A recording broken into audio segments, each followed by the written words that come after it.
On part tout de suite à Grenoble sur la question de la façon dont la police agit. On voulait vous faire entendre ce témoignage ce matin parce que ce sont des méthodes peu habituelles. La police qui a décidé à Grenoble de s'installer dans un appartement au sein du quartier du Mistral pour travailler sur place et, je vous cite, perturber le trafic de drogue et créer un lien avec les habitants. Fabienne Lewandowski, bonjour.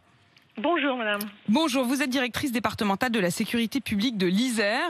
Racontez-nous d'abord cette expérience et ce que vous avez décidé de faire. Alors cette expérience, en fait, c'est un outil supplémentaire qu'on a mis en place, complémentaire avec l'action judiciaire qu'on mène dans ces quartiers. Le procureur a mis en place un plan STUP très offensif et très énergique. Et puis aussi l'activité de nos collègues sur la voie publique habituelle, les visites de parties communes, les contrôles, les patrouilles pédestres que vous connaissez parfaitement. Alors on a voulu avoir une autre approche de cette délinquance sur ces quartiers. Et on s'est dit qu'on avait affaire à des véritables entreprises commerciales qui ont tous les codes, toutes les préoccupations et aussi tous les problèmes des entreprises commerciales. Et les entreprises commerciales, ce qu'elles n'aiment pas en particulier, c'est le changement, l'incertitude, l'instabilité. Et donc, quand les dealers s'installent dans un point de vente, ça leur prend du temps. Ouais. Et le fait qu'on s'installe dans ce quartier de façon aléatoire... Ça les dérange ? Ça perturbe l'installation du business, puisqu'il leur faut à peu près 1 heure pour s'installer, faire le tour pour s'assurer que tout va bien. Ça, c'est la première chose. Donc, ça les dérange parce que ça crée du changement, de l'incertitude, de l'instabilité. Et puis, l'autre chose, c'est qu'ils ont quand même la préoccupation du client. Vous voyez, aucune entreprise, d'ailleurs, commerciale se développe sans client. Quand il n'y a pas d'offre, il n'y a pas de demande.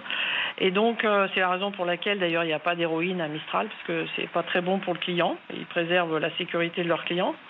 Et quand on est présent, quand le client peut être confronté à des contrôles de police, ça crée forcément de l'instabilité pour ses clients et ça perturbe le business. Voilà. Et le fait, comment ça s'est passé? Donc vous louez un appartement vraiment au milieu des immeubles. Ils savent que vous êtes là? Oui, tout à fait. Alors, on a réquisitionné un appartement auprès d'un bailleur social pour qu'on puisse s'installer rapidement. C'est assez sommairement meublé d'ailleurs. On s'est installé très très rapidement. Et puis, on affiche clairement sur la porte et sur la façade que la sécurité publique est installée dans ce local. D'ailleurs, la porte est ouverte. Les gens qui veulent venir me voir sont les bienvenus quand ils ont des intentions pacifiques, naturellement. J'aime beaucoup votre précision. Quand ils ont des intentions pacifiques. Jusqu'à présent, il y a plutôt des gens qui avaient des intentions pacifiques qui sont venus vous voir, ou est-ce que justement il y a une hostilité? Non, il n'y a pas d'hostilité affichée. Ça, c'est la première chose. Deuxième chose, c'est qu'on ne s'attendait pas non plus à ce qu'il y ait la queue devant ce bureau de police, ce qui n'est pas vraiment un bureau de police d'ailleurs, puisque ce n'est pas permanent. Néanmoins, il y a des gens qui sont très satisfaits de nous voir ici. Et puis, il y a une partie de la population, évidemment, qui ne se rangera jamais du côté des lois et de la République. Donc, c'était un peu le but de perturber leur activité.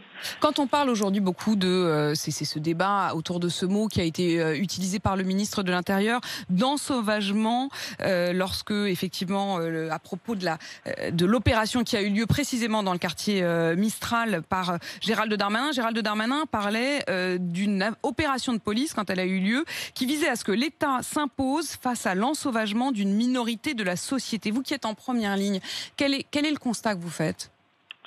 Je pense que le terme et l'analyse est juste parce que depuis le temps qu'on travaille sur ces quartiers-là, et moi j'attaque ma 4e semaine de présence aléatoire sur ce quartier, puisque le but c'est d'y aller quand on veut, d'y rester le temps qu'on veut, de déambuler à pied dans ce quartier, de rencontrer des gens, des commerçants, des personnes qui travaillent et qui vivent dans le quartier, et qui me racontent qu'effectivement il y a 3 catégories de population dans ces quartiers.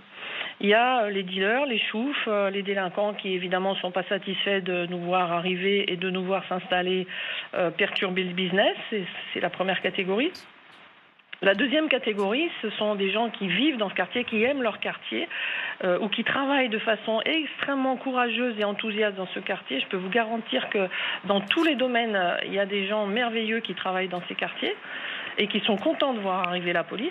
Et puis il y a une autre catégorie dont on parle assez peu, qui est constituée de gens qui vivent qui vivent de cette économie, parce que c'est une véritable économie. Et c'est ce que j'ai appelé les gens qui choisissent la paix des sup à la paix de la République, ce qui est toujours un mauvais investissement.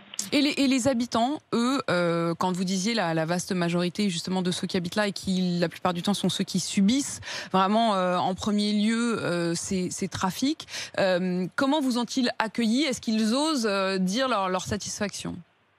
Alors, comme je vous l'ai indiqué, ça fait 3 semaines qu'on est dans ce quartier, que je viens donc une journée par semaine. Alors, soit 2 demi-journées, soit une journée. C'est jamais le même jour, c'est jamais à la même heure. Il y a un effet de surprise, on comprend bien. Voilà, il y a un effet de surprise et surtout, il y a un effet d'affichage du message suivant, c'est qu'on vient quand on veut. Voilà, et on va où on veut et on déambule à pied dans ces quartiers.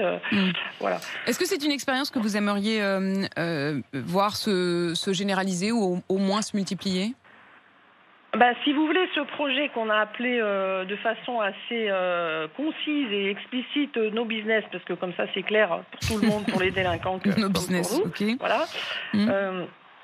Il a vocation à être mobile et aléatoire, c'est-à-dire qu'on a essayé ce projet dans ce quartier-là de façon expérimentale. On fera un bilan d'ici peut-être la fin de l'année. Et ensuite, évidemment, et malheureusement, il y a d'autres quartiers sur Grenoble qui ont besoin de notre présence et qui ont besoin qu'on mette en place cette approche nouvelle, plus économique, j'allais dire, du trafic, en complément des autres outils. Une expérience donc qui est encore très nouvelle, mais merci d'être venue nous la raconter sur RMC. Merci Fabienne Lewandowski. Je rappelle donc que vous êtes directrice départementale de la sécurité publique de l'Isère.